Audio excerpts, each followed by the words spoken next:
can tell you there are not many wickets in the World Cup spun.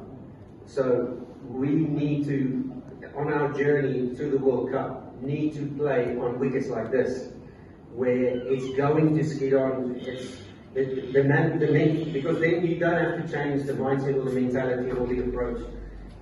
It pretty much stays like it is out here. I think the wickets are going to be like here. When Key, doesn't matter where you play, they're all very, very good pitches, made for high scores.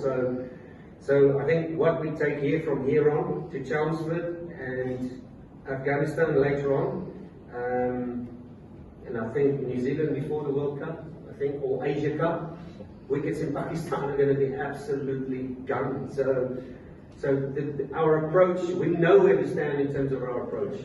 So it's going to come down to the very fine margins in the World Cup. And I'm talking about the skill of death bowling. Death bowling is going to be absolutely key. The ball will reverse in India, there's no question about it. It will reverse in Pakistan, there's no question. So I think that's where we've been working on so the hours of the nets, bowling at balls and bats and tires and stuff like that. So we want to be ready when it comes down to the nitty gritty when it really matters. So using the old balls a lot more. Old ball bowling for us is going to be absolutely key. And you need a group of guys who can do it. You can't just rely on Fizz or Taskin. We need Hassan. We need Ebadon. We need Shariful to be upskilled there. So are you talking to them about taking care of the balls as a team?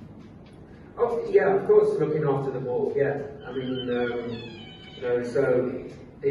on those types of squares in India, where obviously a lot of traffic will be, the ball will get quite abrasive, and when the time comes, and especially you're dealing with two balls, when the time comes to when it does reverse, we need to be on it. Thank you. Thank you. Yeah. So when I first met this group, and you don't want to just come in and ask questions. For me, it was to sit back and just listen, and then to ask questions. And on a personal level, to ask every single person or every individual where their game's at, what do they need from me, what do they think the group needs to do better, and then I think that once we started to offload the shackles of the fear of failure, the fear of disappointment, more worried about the outcome than competing. So at this level, if you're worried about you're going to get picked again tomorrow, you're in the wrong place. So we needed to get that way of thinking out the window. So for me then, I could then focus on mindset. What is, at this level, is all about mindset. It's all about fiercely being competitive, fiercely. And I think it took me, I reckon, 4 or 5 months for the group to trust me in that thing. So my message has always been clear. They don't have to worry about what I think in the stands, because I've been there, I've made mistakes. And it's absolutely fine to make mistakes and make plenty. But I think the more that got rid of it, this is the growth that we've seen now that's coming through. Is now we're aggressive, we're taking the game on, we're taking the opposition on, we're competing in the right areas. And that is, like I said earlier, I could only sell people a blank, but if they don't like it and they don't want to try it, then it's not going to end so well. But the pleasing thing is right now there's a great sense of belief in this group, and to expand this group even further would be even better, to go and find some more youngsters that we can take forward, and so that we can start rotating. We can start rotating players, we can start rotating bowlers, and see who's got what. But the nice thing is now there's improvement, isn't it? It's just there's one word, and that's consistency. Great teams get judged on consistency, and now we've got a bit of a run. There's always either from a technical perspective or a tactical perspective where we can get better at. Yes, the 70s and the 90s must become 120s, and go big and take us to 380, 400. But one thing I'd love to see now, and we've got that little bit of belief now, we've got belief and we've got consistency. You know, beating India, beating England in the T20s, and hopefully we can close the deal tomorrow out here. So for me, the one thing I'm looking at, like I've been working on with the bowling group, is consistency and success. So we're slowly but surely getting there, but it's a long road ahead. So, you know, the one area is, yeah, let's get consistent with our wins. Is here that Bangladesh has a test against Ireland in April, and in the next month we are going to have a tour in the same country.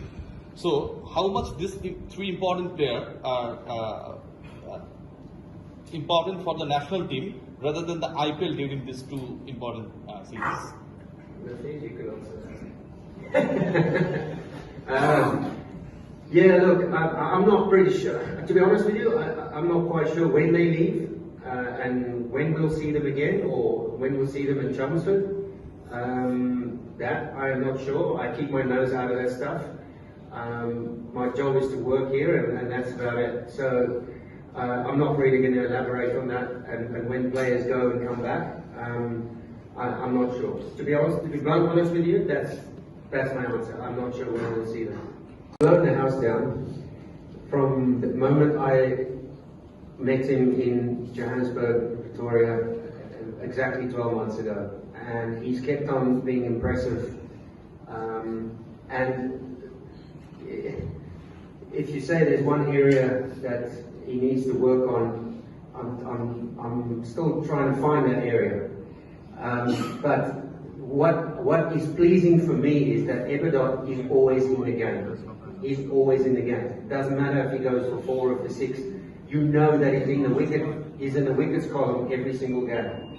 And he's that kind of bowler that is up there 145, 148 at times, where you know that pace factor will have a massive impact on the game. And he showed that again the other night. So for me, I mean, he's impressive. He's an athlete. He's got a great engine on him, and he's a great kid to work with. The Saled Rocket. So I love working with him. I think he's a wonderful talent. From a guy who's won a fast bowling competition to where he is now, he could consistently becoming a member of all 3 formats in the game. So I stay close to not just to him but to all of them. You know, we're working on small things, more tactical than anything else. The one thing that we want to, it's our game intelligence that we work on every single time in all 3 formats. So, and I think that's where we need to get better at as a group. Last 3 questions. Does it have any connection between the change of head coach, like Tansika Singh replacing your countryman Russell Domingo? Does that bring any sort of change in the mentality of the Pacers with the change of person in charge in the dressing room? So, I've been here now 12 months. So, my work with that group and the stuff that I've done with them has never changed.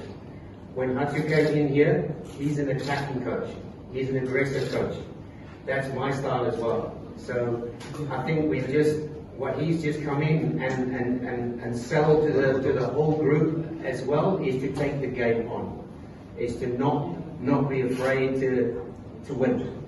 And I think that's a great message. And I think, yes, we you know, the best thing that could have happened in the 2 ODIs, although the second one wasn't completed, the pictures that we've seen is a great preparation for where we're going in a couple of months' time, in May, when we take the same team on at Chelmsford in England.